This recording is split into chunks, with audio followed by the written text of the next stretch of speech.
finish one question within 10 minutes.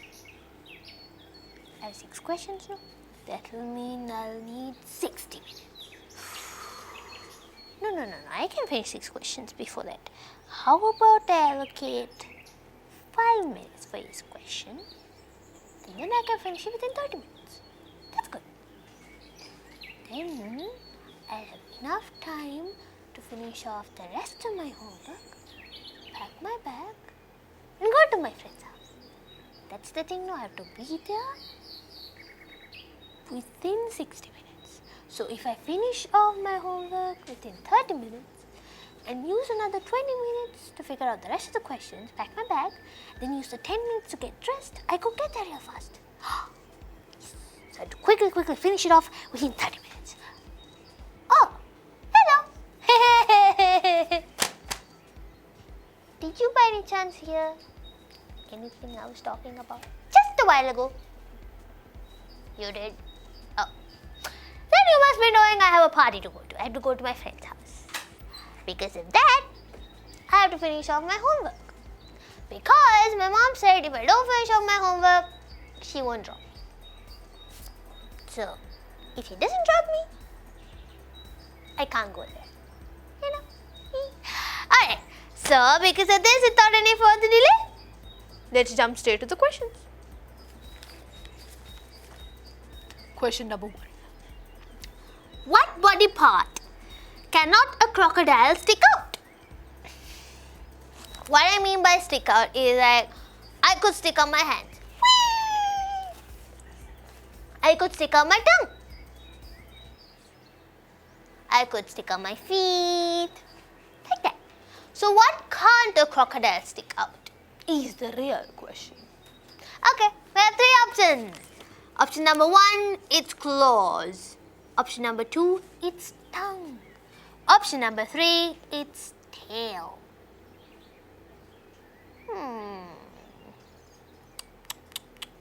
Well, technically, sticking out would be like it's inside, you stick it out, be like, but our hands are anyways outside, so that's not technically sticking out.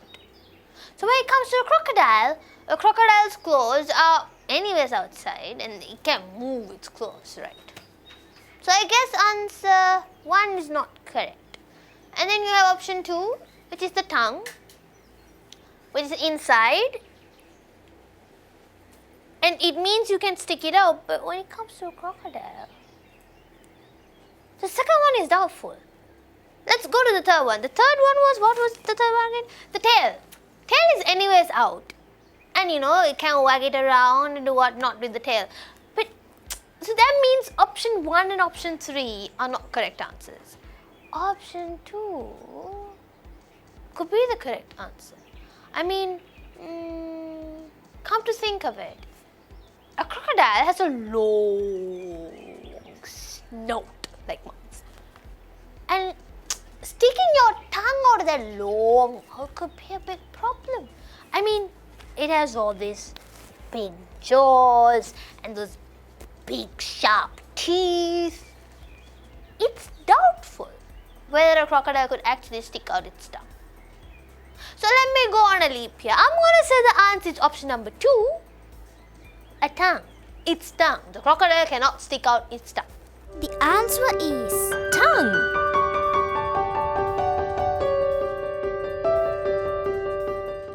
So I was correct. It's a tongue. You want to know why? Because apparently a crocodile's tongue is held in place and it's stuck as it's stuck to the roof of the crocodile's mouth up there by a membrane. Alright, and you know crocodiles, they stay in water a long time, for a very long time. So, having the tongue in place stuck to the roof of the crocodile's mouth helps the creature block its throat, keep its throat sealed, which helps them keep air inside the throat so that they can use that air stuck in the throat when they're going underwater. You know? Because they can't breathe from their nostrils, so they store air there, and then because the tongue is stuck in place, The throat has all the air in it. Make sense? Okay. Yeah. Question number 2. Calm down. Where is a shrimp's heart located? Option 1. In its chest. Option 2. In its stomach. Option 3. In its head. Where could a shrimp's heart be located in? Shrimps.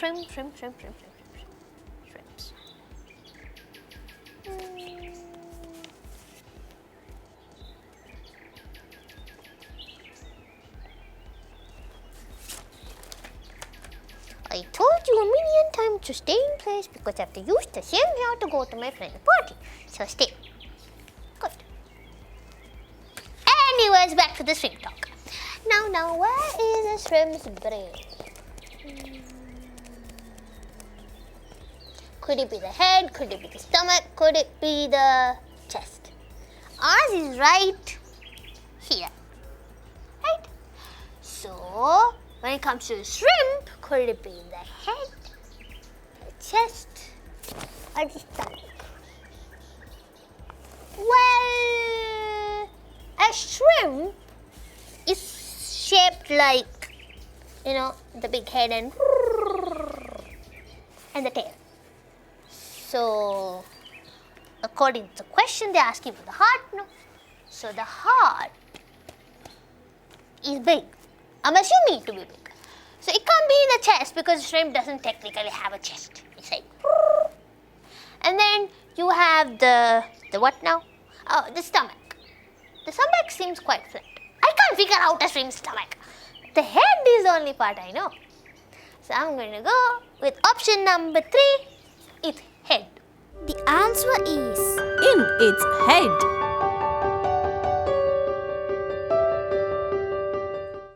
It's in its head. The heart is in its head. Okay. Question number 3. Fact or fiction? It is physically impossible for a pig to look into the sky. Okay, this proves that I'm not a pig. I can look into the sky. Alright, okay, jokes apart. It is physically impossible for a pig to look into the sky. A pig to look into the sky. So, pigs technically are like this. Right, they're on all fours and they look down. They're like that. So it's technically hard for them to look up to the sky, I would say. Unless there's a turn and they look. That's possible. They like to topple around in the mud, play around in the mud. So when that they can look in the sky, but then they can't look directly like that. Yeah, they can't because they can't stand on their 2 feet or whatever. So I'm gonna go say that it's a fact. Pigs can't. It's physically impossible for pigs to look up to the sky. the answer is Fact.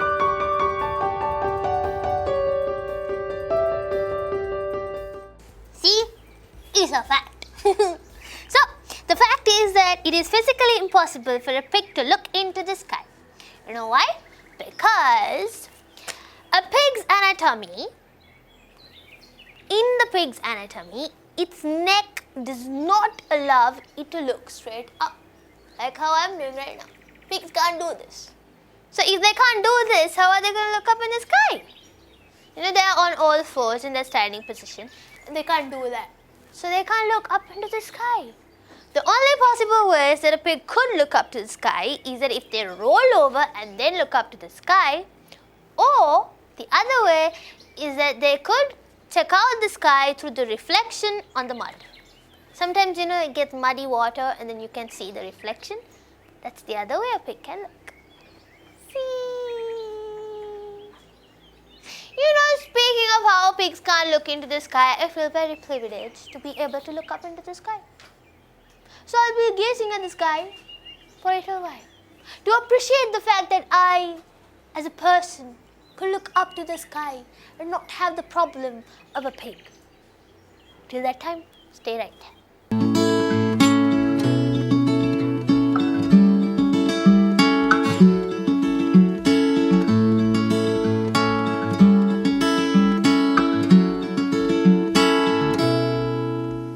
What? People stargaze, I sky gaze. It's pretty. Alright, anyways, moving on to question number 4. Okay. Apart from a person's fingerprint, what other print is unique from person to person? You know how when it comes to your parents going to office to register their clock in times and their clock out times, they use their fingerprint to, sign in. Okay, I came at 8:25 a.m.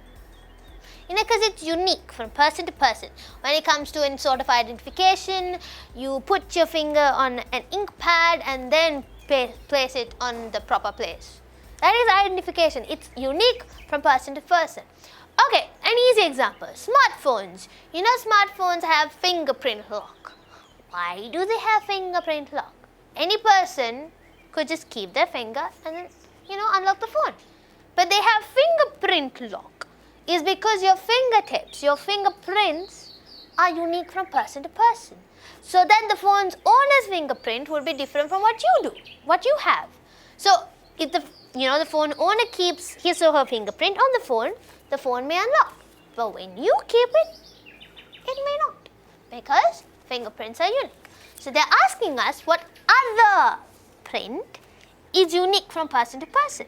So you have your footprint, you have the tongue print, and you have the elbow print. I wonder. Footprint, tongue print, elbow print.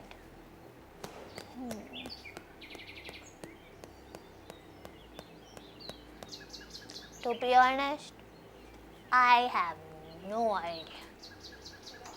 Could it be the elbow print? Could it be the tongue print? Could it be a footprint? I don't know. Guess we'll find out. The answer is Tongue print.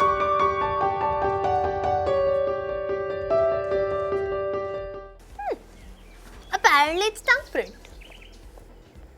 Imagine if all fingerprint scanners were actually replaced with tongue print scanners. Your parents will have to go to work, and instead of keeping their finger, their thumb or whatever to lock in, put in their clock in time, they'll have to keep their tongue. Be like,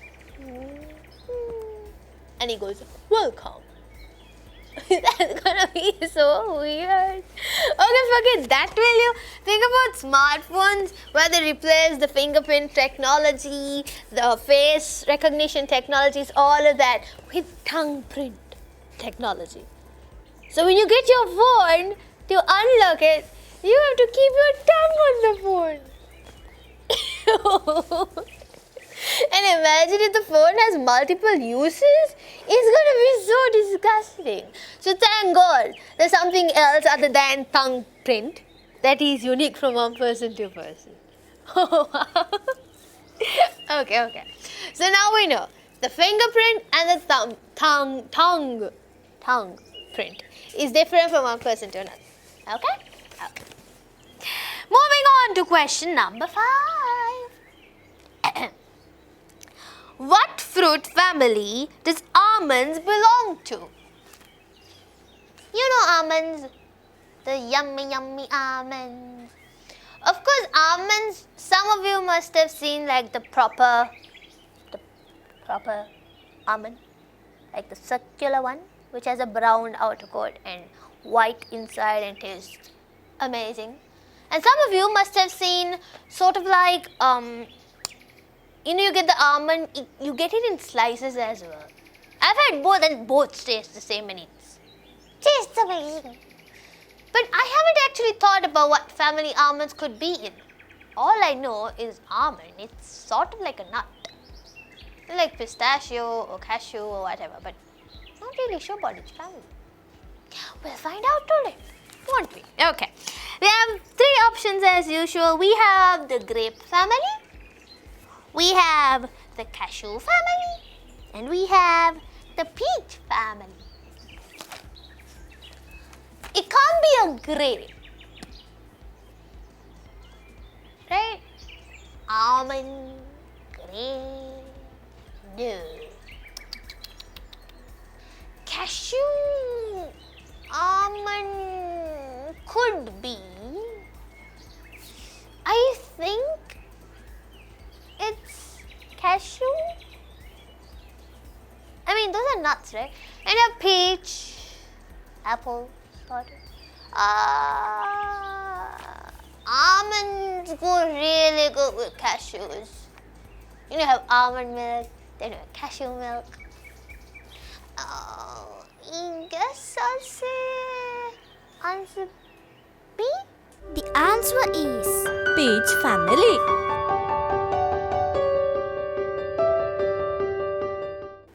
It's not the cashew family. It's the peach family. Almonds are in the peach family, even though it's a nut. That's nuts. Okay, listen up. Now I spoke about the grape family, the cashew family, and the peach family. Now you must be curious, wait, this is messed up. Almonds are in the peach family? What else am I missing? I'll tell you.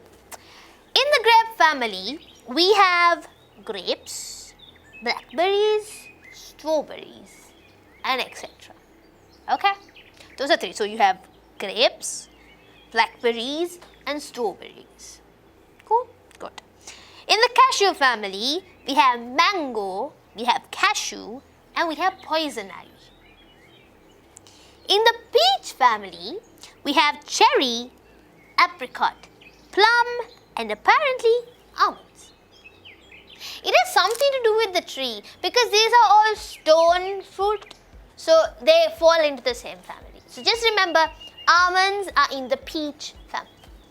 Okay? Okay. Good.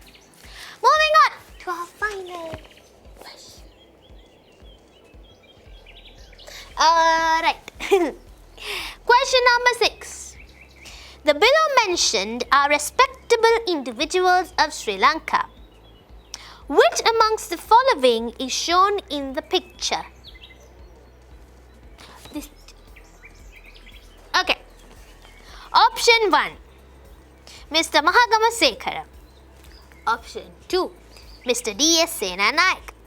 Option 3, Mr. Martin Wickramasinghe. I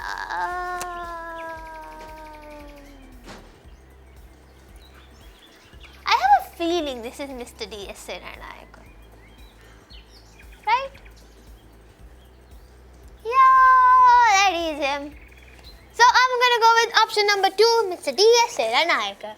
the answer is Mr. D.S. Senanayak. Alright, I've got facts about D.S. Senanayak, so listen very carefully. Don Stephen Senanayak was a Sri Lankan statesman. He was the first Prime Minister of Sri Lanka, having emerged as the leader of the Sri Lankan independence movement that led to the establishment of self-rule in Sri Lanka. He is considered as the father of the nation. Who is the father of the nation? D.S. Senanayak. Okay. A planter, Senanayak became active in the temperance movement which grew into the independence movement. He was elected to the Legislative Council of Ceylon and thereafter to the State Council of Ceylon, where he served as Minister of Agriculture and Lands. He was elected to the first Parliament of Ceylon, forming a government and serving as Ceylon's first Prime Minister from 1947 until his death in 1952. He was born in the village of Bothale in the Happitigama Korali, currently known as Medigama, on the 21st of October 1883 to Don Speta Senanayak, 1847 to 1907. And Dona Katrina Elizabeth Pereira Gunasekara Senanayak, 1852 to 1949. Speta Senanayaka had made his fortune in graphite mining, and at the time he was expanding into plantations and investments in the Arak renting franchise. Later, he will be awarded the title of Mudaliya for his philanthropy. Stephen Senanayaka had two elder brothers, Don Charles Senanayaka and Frederick Richard Senanayaka. So, Don Charles Senanayaka was D.C. Senanayaka and Frederick Richard Senanayaka was F.R. Senanayaka. And then now he's D.S. Senanayaka. And one sister, Maria Francis Senanayaka, who married F.H. Diaz Bandaranaike. So yeah, brought up in a devout Buddhist family, he entered the prestigious Angelical School, St. Thomas College, Mutwal. Never a studious student, excelled in sports, playing cricket and played in the Royal Thomian. He later played cricket for the Singhali Sports Club and Nondescripts Cricket Club. His contemporaries at St. Thomas includes D.R. Vijayavardhana, Sir Paul Pierce, Sir Arthur Vijayavardhana and Sir Francis Mollamur. So yeah, that's all about Don Stephen Senanayaka. So for those of you who are wondering what DS stands for, because all of us know him, the father of the nation, as D.S. Senanayaka. But not a lot of us know what DS stands for. Now you know. It's Don Stephen Senanayaka. Okay? Good. Now you've seen the father of the nation, you've seen a picture of him, you know his full name and you know a couple of facts about him. Now these are very important people to Sri Lanka's culture and Sri Lanka's independence. They worked a lot to win Sri Lanka its rightful independence, took it away from the British and all other countries which came down to Sri Lanka to invade us. Thanks to them, now we are free and independent. So because of that, it should be our responsibility as citizens of Sri Lanka and as the future generation of Sri Lanka to remember these amazing, great heroes and treasure them forever. Understood? Good. Alright, so that ends all of my 6 questions. I hope you learned something new while helping me, and thank you so much for helping me finish up my homework. But don't worry, I'll be back with a lot more. If you have your questions, send them to that address or send me a message on WhatsApp or Viber to that number, or you can call me as well. Don't forget to send me a message on Facebook, Instagram or Twitter. Also, if you missed a couple of episodes or you want to revise something, you have shaky memory of something, head straight to our YouTube channel, which is Aplus Kids TV. The link is right over there. Alright, with that, I'll be back next week with 6 more questions and a ton more problems. Till next time, Tavi!